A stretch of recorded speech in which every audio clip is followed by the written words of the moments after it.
सुप्रभात बच्चों। निर्मल education classes में आप सभी का स्वागत है। मैं इंदु राणा आज आपको वसंत पाठ 7 का शीर्षक क्या निराश हुआ जाए से कुछ बातें बताना चाहती हूँ। यह रचना लेखक हजारी प्रसाद द्विवेदी जी की रचना है। लेखक के अनुसार लेखक कहते हैं कि आज के वर्तमान समय में कुछ लोगों की मानसिकता इस प्रकार हो गई है कि वो दूसरों की अच्छाइयों में भी बुराइयां ढूंढते हैं। उनके गुण उन्हें नजर ही नहीं आते, बल्कि उसके स्थान पर सिर्फ या तो दुर्गुण नजर आते हैं या उनके गुण बिल्कुल भी नजर नहीं आते। और ऐसा नहीं है कि सभी व्यक्ति एक समान हैं। तो आइए इस पाठ को प्रारंभ करते हैं। मेरा मन कभी कभी बैठ जाता है। समाचार पत्रों में ठगी, डकैती, चोरी, तस्करी और भ्रष्टाचार के समाचार भरे रहते हैं। आरोप प्रत्यारोप का कुछ ऐसा वातावरण बन गया है कि लगता है देश में कोई ईमानदार आदमी ही नहीं रह गया है। हर व्यक्ति संदेह की दृष्टि से देखा जा रहा है। जो जितने ही ऊंचे पद पर है उनमें उतने ही अधिक दोष दिखाए जाते हैं। एक बहुत बड़े आदमी ने मुझसे एक बार कहा था कि इस समय सुखी वही है जो कुछ नहीं करता। जो कुछ भी करेगा उसमें लोग दोष ही खोजेंगे। क्या यही भारतवर्ष है जिसका सपना तिलक और गांधी ने देखा था? रविंद्रनाथ ठाकुर और मदन मोहन मालवीय का महान संस्कृति सभ्य भारतवर्ष किस अतीत के गह्वर में डूब गया?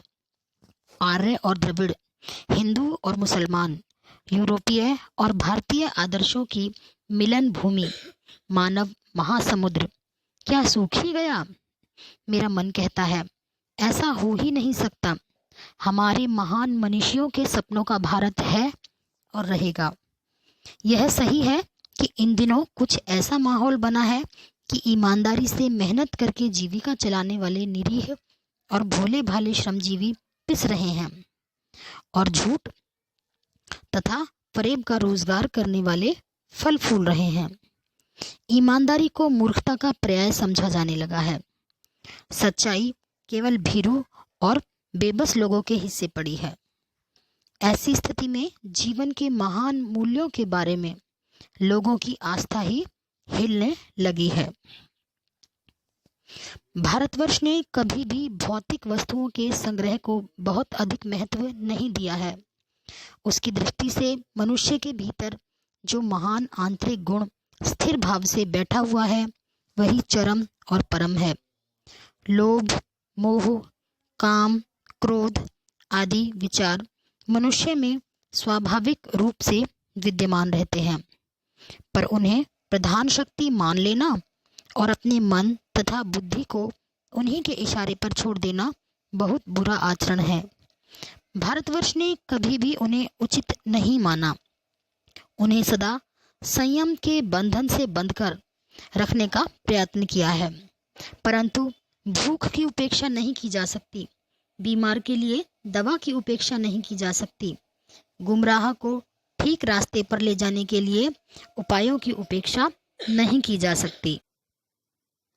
हुआ यह है कि इस देश के कोटि कोटि दरिद्र जनों को हीन अवस्था को दूर करने के लिए ऐसे अनेक कायदे कानून बनाए गए हैं जो कृषि, उद्योग, वाणिज्य, शिक्षा और स्वास्थ्य की स्थिति को अधिक उन्नत और सुचारू बनाने के लक्ष्य से प्रेरित है।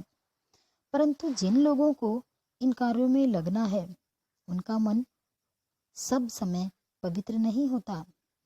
प्राय यही लक्ष्य को भूल जाते हैं और अपनी ही सुख सुविधा की ओर ज्यादा ध्यान देने लगते हैं। भारतवर्ष सदा कानून को धर्म के रूप में देखता आ रहा है। आज एकाएक कानून और धर्म में अंतर कर दिया गया है। धर्म को धोखा नहीं दिया जा सकता, कानून को दिया जा सकता है। यही कारण है कि जो लोग धर्म भीरू हैं वे कानून की त्रुटियों से लाभ उठाने में संकोच नहीं करते।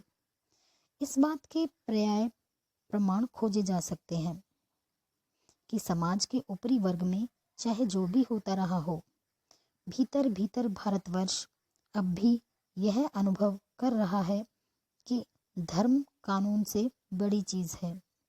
अब भी सेवा, ईमानदारी, सच्चाई और आध्यात्मिकता के मूल्य बने हुए हैं।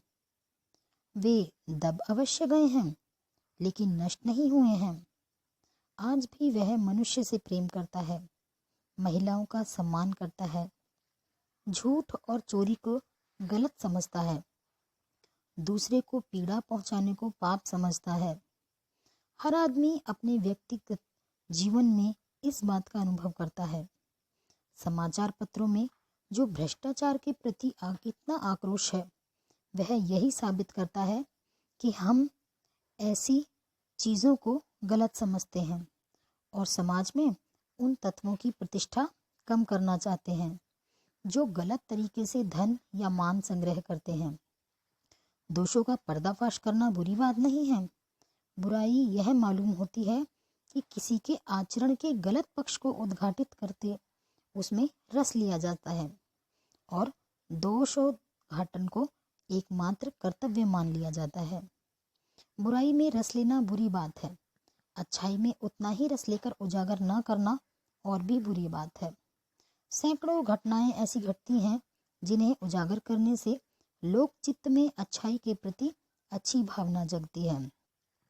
अर्थात आज के समय में लोगों का व्यवहार कुछ इस प्रकार का हो गया है कि वे दूसरों की बुराई में तो खुश रहते हैं, लेकिन दूसरों की अच्छाई में वे दुखी हो जाते हैं। अगर किसी ने अच्छा काम भी किया है तो वो उसमें कमियां निकालकर मजे लेते हैं, अर्थात रस लेते हैं।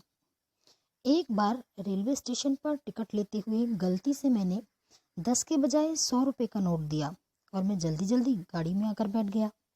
थोड़ी देर में टिकट बाबू इन दोनों के सेकंड क्लास के डिब्बे में हर आदमी का चेहरा पहचानता हुआ उपस्थित हुआ। उसने मुझे पहचान लिया और बड़ी विनम्रता के साथ मेरे हाथ में 90 रुपए रख दिए और बोला, यह बहुत गलती हो गई थी, आपने भी नहीं देखा, मैंने भी नहीं देखा। उसके चेहरे पर विचित्र संतोष की गरिमा थी। मैं चकित रह गया। कैसे कहूँ कि दुनिया में सच्चाई और ईमानदारी लुप्त हो गई है। वैसी अनेक अवांछित घटनाएं भी हुई हैं, परंतु यह एक घटना ठगी और वंचना की अनेक घटनाओं से अधिक शक्तिशाली है। एक बार मैं बस में यात्रा कर रहा था। मेरे साथ मेरी पत्नी और 3 बच्चे भी थे। बस में कुछ खराबी थी, रुक रुक कर चलती थी। गंतव्य से कोई 8 किलोमीटर पहले ही एक निर्जन सुनसान स्थान में बस ने जवाब दे दिया। गंतव्य अर्थात जहां पर पहुंचना था उस स्थान पर। रात के कोई 10 बजे होंगे। बस में यात्री घबरा गए। कंडक्टर उतर गया और एक साइकिल लेकर चलता बना। लोगों को संदेह हो गया कि हमें धोखा दिया जा रहा है। बस में बैठे लोगों ने तरह तरह की बातें शुरू कर दी। किसी ने कहा, यहाँ डकैती होती है, 2 दिन पहले ही इसी तरह एक बस को लूटा गया था। परिवार सहित अकेला मैं ही था। बच्चे पानी पानी चिल्ला रहे थे। पानी का कहीं ठिकाना न था। ऊपर से आदमियों का डर समा गया था। कुछ नौजवानों ने ड्राइवर को पकड़कर मारने पीटने का हिसाब बनाया। ड्राइवर के चेहरे पर हवाइयां उड़ने लगीं। लोगों ने उसे पकड़ लिया। वह बड़े कातर ढंग से मेरी ओर देखने लगा और बोला, लोग बस का कोई उपाय कर रहे हैं, बचाइए, ये लोग मारेंगे। डर तो मेरे मन में था, पर उसकी कातर मुद्रा देखकर मैंने यात्रियों को समझाया कि मारना ठीक नहीं है। परंतु यात्री इतने घबरा गए कि मेरी बात सुनने को तैयार ही नहीं हुए। कहने लगे, इसकी बातों में मत आइए, धोखा दे रहा है। कंडक्टर को पहले ही डाकुओं के यहाँ भेज दिया है। मैं भी बहुत भयभीत था, पर ड्राइवर को किसी तरह मारपीट से बचाया। 1.5-2 घंटे बीत गए। मेरे बच्चे भोजन और पानी के लिए व्याकुल थे। मेरी और पत्नी की हालत बुरी थी। लोगों ने ड्राइवर को मारा तो नहीं, पर उसे बस से उतारकर एक जगह घेर कर रखा। कोई भी दुर्घटना होती तो पहले ड्राइवर को समाप्त कर देना उन्हें उचित जान पड़ा। मेरे गिड़गिड़ाने का कोई विशेष असर नहीं पड़ा। इसी समय क्या देखता हूँ कि एक खाली बस चली आ रही है और उस पर हमारा बस कंडक्टर भी बैठा हुआ है। उसने आते ही कहा, अड्डे से नई बस लाया हूँ, इस पर बैठिए। वह बस चलाने लायक नहीं है। फिर मेरे पास एक लोटे में पानी और थोड़ा दूध लेकर आया और बोला, पंडित जी, बच्चों का रोना मुझसे देखा नहीं गया, वहीं दूध मिल गया, थोड़ा लेता आया। यात्रियों में फिर जान आई। सबने सोचा और उसे धन्यवाद किया। ड्राइवर से माफ़ी मांगी और 12 बजे से पहले ही सब लोग बस अड्डे पहुंच गए। कैसे कहूँ कि मनुष्यता एकदम समाप्त हो गई। कैसे कहूँ कि लोगों ने दया माया रह ही नहीं गई। जीवन में जाने कितनी ऐसी घटनाएं हुई जिन्हें मैं भूल नहीं सकता। अर्थात लेखक कहना चाहता है कि उस बस कंडक्टर की दया भावना देखकर मैं यह नहीं कह सकता कि संसार से मनुष्यता और दया भावना पूर्णतया समाप्त हो गई है। ठगा भी गया हूँ, धोखा भी खाया है, परंतु कम स्थलों पर विश्वासघात नाम की चीज़ मिलती है। केवल उन्हीं बात का हिसाब रखो जिनमें धोखा खाया है, तो जीवन कष्टकर हो जाएगा। परंतु ऐसी घटनाएं भी बहुत कम नहीं हैं जब लोगों ने अकारण सहायता की है, निराश मन को ढांढस दिया है और हिम्मत बंधाई है। कविवर रविंद्रनाथ ठाकुर ने अपने प्रार्थना गीत में भगवान से प्रार्थना की कि संसार में केवल नुकसान ही उठाना पड़े, धोखा ही खाना पड़े, तो ऐसे अवसरों पर भी हे प्रभु मुझे ऐसी शक्ति दो कि मैं तुम्हारे ऊपर संदेह न करूं।